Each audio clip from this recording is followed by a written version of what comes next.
Epistle 55. On Vatia's Villa. I have just returned from a ride in my litter, and I am as weary as if I had walked the distance, instead of being seated. Even to be carried for any length of time is hard work, perhaps all the more so because it is an unnatural exercise. For nature gave us legs with which to do our own walking, and eyes with which to do our own seeing.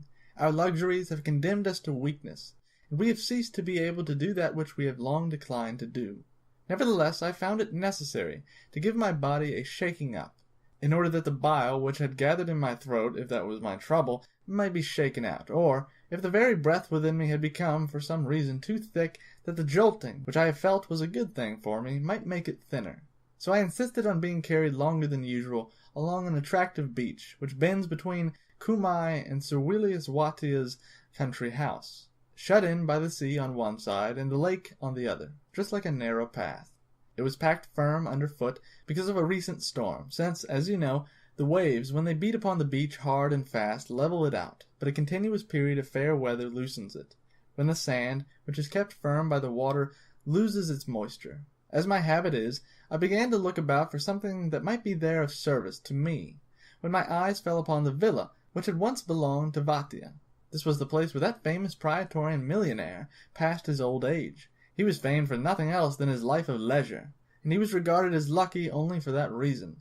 For whenever men were ruined by their friendship with Asinius Gallus, whenever others were ruined by their hatred of Sejanus, and later by their intimacy with him, for it was no more dangerous to have offended him than to have loved him, people used to cry out, "O Vatia, you alone know how to live." But what he knew was how to hide, not how to live, and it makes a great deal of difference whether your life be one of leisure or one of idleness. So I never drove past his country place during Vatia's lifetime without saying to myself, "Here lies Vatia." But, my dear Lucilius, philosophy is a thing of holiness, something to be worshipped, so much so that the very counterfeit pleases. For the mass of mankind consider that a person is at leisure who is withdrawn from society, is free from care, self-sufficient, and lives for himself. But these privileges can be the reward only of the wise man. Does he who is victim of anxiety know how to live for himself? What, does he know, and that's of the first importance, how to live at all?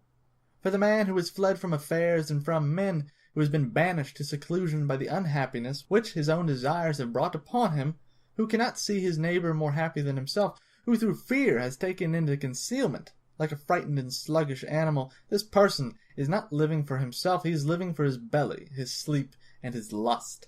And that is the most shameful thing in the world. He who lives for no one does not necessarily live for himself. Nevertheless, there is so much in steadfastness and adherence to one's purpose that even sluggishness, if stubbornly maintained, assumes an air of authority with us. I could not describe the villa accurately, for I am familiar only with the front of the house, and with the parts which are in public view and can be seen by the mere passer-by. There are 2 grottos, which cost a great deal of labor, as big as the most spacious hall made by hand. One of these does not admit the rays of the sun, while the other keeps them until the sun sets. There is also a stream running through a grove of plane trees, which draws for its supply both on the sea and Lake Acheron.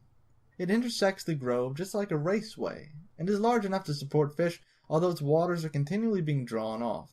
When the sea is calm, however, they do not use the stream, only touching the well-stocked waters when the storms give the fishermen a forced holiday.